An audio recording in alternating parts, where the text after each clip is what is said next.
This video is brought to you by catbeast.com. Design your own custom snapbacks and hats. How's it going, guys? My name's Wilson. Before I start this video, I would like to give a shout out to my sponsor, catbeast.com. Catbeast.com is your one-stop shop for custom snapbacks made from people all around the world. You can design your own custom hats, snapbacks, beanies, and finding other great designs that suit your fitting. Another season upon us, future stars in the making, rising stars looking to take their game to the next level, the ultimate dream for any professional basketball player, being named an all-star in the best league in the world. Looking back at last season, Ja Morant solidified himself a clear-cut superstar, drew tons of young Derrick Rose-like comparisons, being the most obvious first-time all-stars for 2022. The other five, many wouldn't have guessed their first choice: LaMelo Ball and DeJounte Murray replacements, Fred VanVleet well-earned, Jared Allen also a replacement, one of the more unexpected all-stars, and Darius Garland becoming one of the most electrifying guards in the entire league. The Cavs lost of firepower heading into 2023. Given Allen made the all-star team, might even be the fourth best player on that team coming into next season, given how loaded they are. Now, let's take a look at 8 players most likely to become first-time all-stars in 2023. Starting with Anthony Edwards of the Minnesota Timberwolves, super high ceiling, one of the most exciting young stars in the league. The 21-year-old was the best player on his team during the 6 postseason games versus Memphis. 25 a game,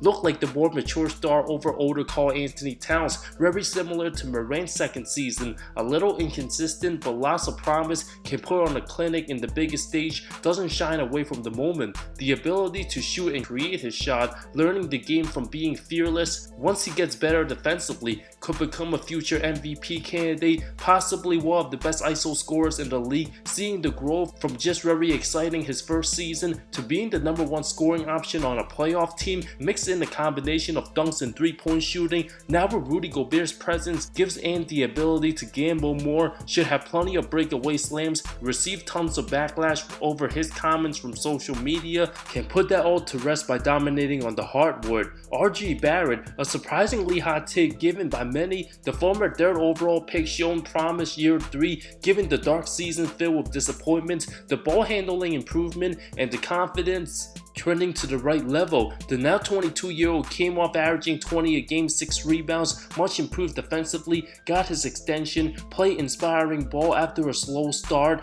The Knicks, being the biggest market franchise, lacks patience, forcing Barrett to become an immediate superstar, near impossible expectations. In the year 2022 alone, the 41 games played, 23.6 points average in 37 minutes, doesn't shine away from contact, despite still being a subpar free throw shooter, shines in transition. Given his age and quickness, will have to beat set defenses better, a few tools missing. A pull-up mid-range jumper would be the next developmental step in him being unguardable. Now having a better point guard in Jalen Brunson, Barrett never had consistent spacing, given the Alfred Paytons and Kemba Walkers he's played with. As long as Julius Randle doesn't play too erratic and don't jack up many bad shots, RJ's the brightest piece the franchise has going forward. Needs to be the best player on the roster for the team to even be competitive. Given the lower talent in the East, getting stronger at finishing near the rim, combined with a more improved jumper, will be even more lethal. At the very least, 198 total regular season games played for New York, already more than Kristaps Porzingis' total of 186. Barrett could just be the lottery pick the franchise has been looking for. While NBA execs split on his potential, you bet the Phil Mitchell trade will motivate Barrett even more to take the next step forward. Scotty Barnes of the Toronto Raptors, the 2022 Rookie of the Year,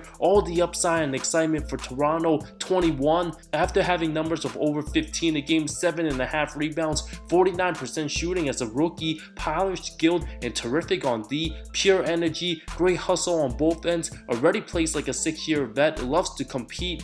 Given the 7'3" wingspan, can bother smaller point guards and contest shots from the taller guys, a free safety on D, and one of the best franchises for developing young talent, the type of player who will take advantage of free opportunities when opponents caught sleeping, super active every second he's out there, knows when to cut, the activity and effort will result in more winning play style add-on. His 28.16 rebound masterpiece versus Brooklyn has everybody raving about his potential. The former 4th pick, Raptor fans still relieved to this day they didn't draft Jalen Suggs over Barnes, can play make for his size, already draws comparisons to a Draymond Green type player, but way more gifted offensively, more athletic, and a better scorer. Don't be shocked to see Barnes average around 19, 8, and 5 come next season, already in the discussion as one of the best defenders in the league. Also draws similarities to his all-star teammate Pascal Siakam, but Barnes having an easier time shooting and getting to the basket, way more advanced than Pascal was heading into their second season.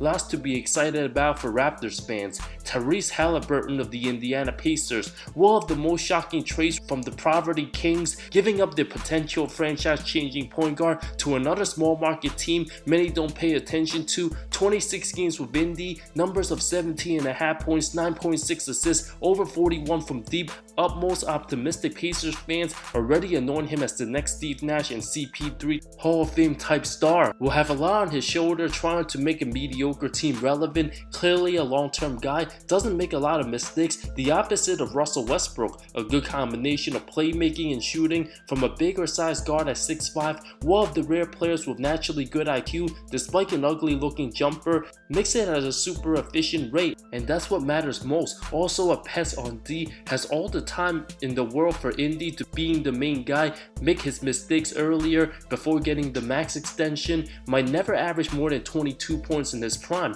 but with a 25-point score on his team having another 2 guard, Haliburton can absolutely flourish as a better version of Malcolm Brogdon. There's plenty of all-time great point guards like the John Stocktons, Chauncey Billups, and Jason Kidds of the world. Those guys never average over 20 points a game, but their presence and poise making everyone better just by being brilliant on both ends as a floor general and leader. Early on, Haliburton has those qualities. Doesn't need to be like a Harden or Luka type high-volume ball-dominant stat sheet stuffer to leave an incredible impact. If he can stay healthy for a decade, I can see the incredible leadership style type player who might only score a dozen points in certain games but make the greatest impact on the court. Keke Cunningham, the top pick of the 2021 draft, pretty much done what was expected of him. Numbers of 17.5 points, over 5 rebounds, 5.5 assists as a 6'6 guard, given his size, vision, and staying under control, super poise, and a natural feel around the rim, playing the most important position for a team that finally appears to be rebuilding in the right direction with other young talent,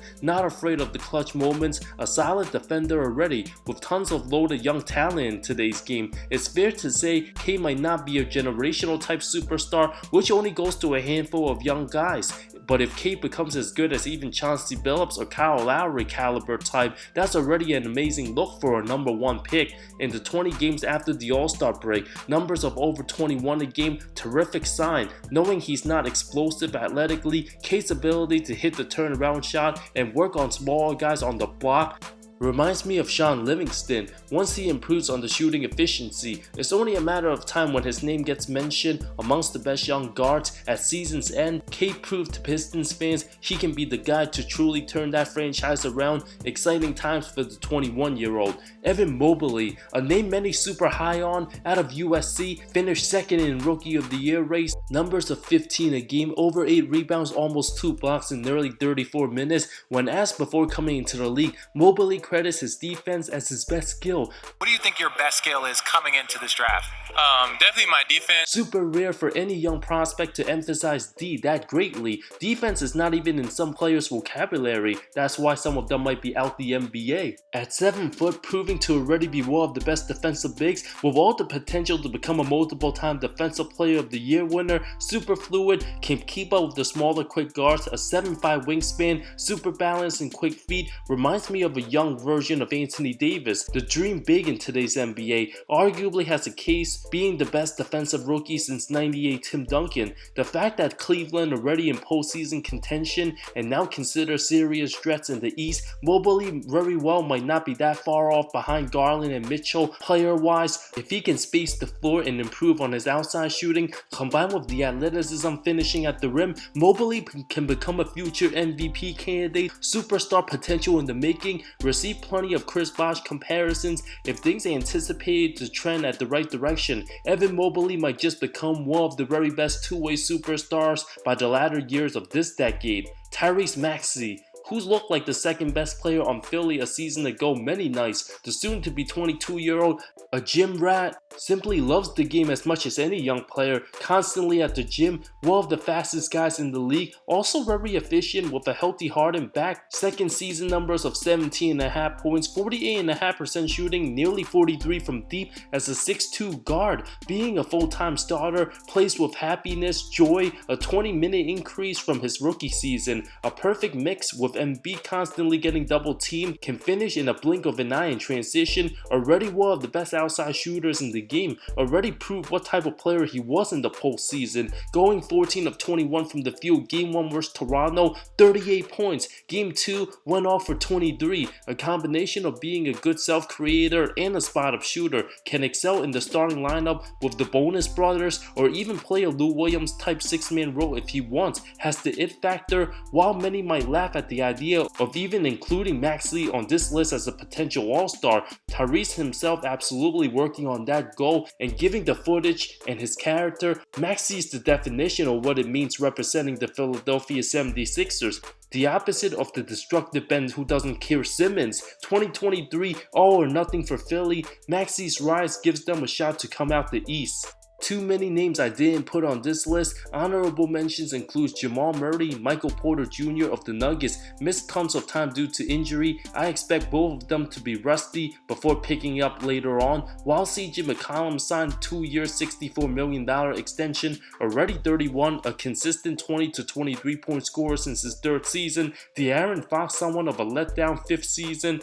Jalen Brunson possibly with New York, and Tyler Hero, who I have Maxiell slightly better than him based on potential. Hero also getting ahead of himself with the cockiness, saying he should have been an all-star last season. Well, he'll have his hands extremely full come 2023. Thank you so much for watching this video. Which one of these players do you believe will become a first-time all-star come February? Let me know in the comments below. I love all of you. See you next time.